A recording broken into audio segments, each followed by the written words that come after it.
In today's video, we're going to be talking about how to earn more money throughout your career, and we're going to be doing that through something called Uptalk.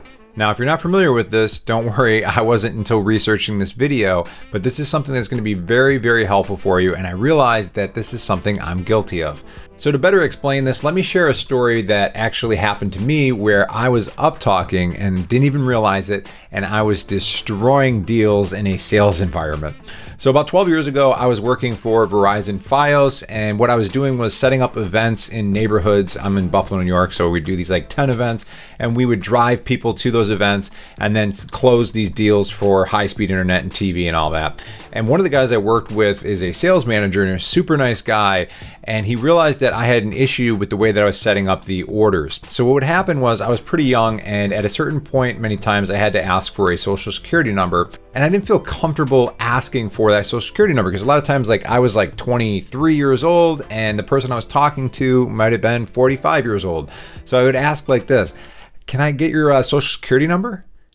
So you can probably see what I did there, and that is something called Uptalk. So Uptalk is when you ask a question, but your tonality, your voice goes up at the end of the sentence. Can I get your social security number? And it makes you sound not very confident. And it also makes it seem like there might be something weird about the situation that is happening for the person that you're talking to. So what's happening in that particular situation was about 50% of the time, people weren't ordering with me because of that one thing. They would get weirded out and they'd say, I'm good. I'll do this later online or something like that. So the sales manager came over to me and he said, hey, the only thing I want you to change is just the way you're asking that question. Just ask it like it's completely normal. So I started working on that. And when I get to that part of the deal, I would just ask people very casually and just say, your social security number?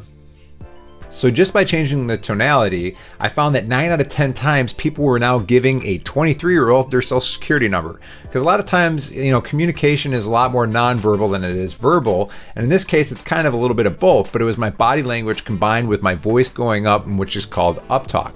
So if you're looking to advance in your career, sometimes it's not just about what you say, but how you say it. So if you're at a job interview, if you're asking for a raise and these types of things, so you want to be conscientious of if you're uptalking. So a sociologist by the name of Thomas Linneman did a really interesting study. And what he did is he actually analyzed 100 episodes of Jeopardy. So this is a great show to do an analysis of uptalk because everything's a question when you answer. So you might not be surprised by this, but what he found was that women tended to uptalk 1.5 times more than their men counterparts. So this is where the study gets really interesting. It says while men who were $10,000 ahead of their nearest competitors uptalked less than men who were 10,000 behind, women in the lead uptalked more frequently than their losing female counterparts. And while men correcting other men uptalked less often, their uptalk frequency more than doubled if they were correcting a woman's answer. So that's kind of got a little bit of mansplaining in there, but it's also interesting in the idea when a woman was actually in the lead that she tended to present herself with less confidence even though she was winning the game. Now, how does this apply to you? Well, it depends on who you are and the way you are. So I'm a male, but I tend to uptalk. I tend to speak with soft language. I write with soft language.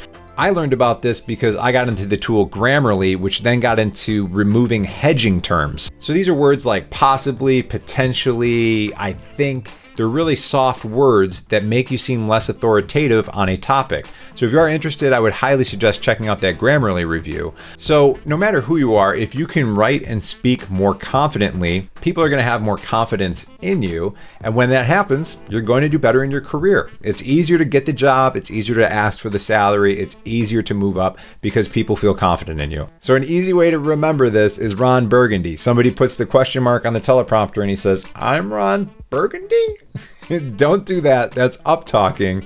Make sure that you're delivering with confidence. In this video on the screen right here, it is a review of Grammarly, and you're probably familiar with it, but there's so many other things that it does, including removing hedging terms. So I'm going to catch you guys on that video because if you can write more effectively as well, it's only going to help you in your career. All right, guys, I'll catch you on the next video.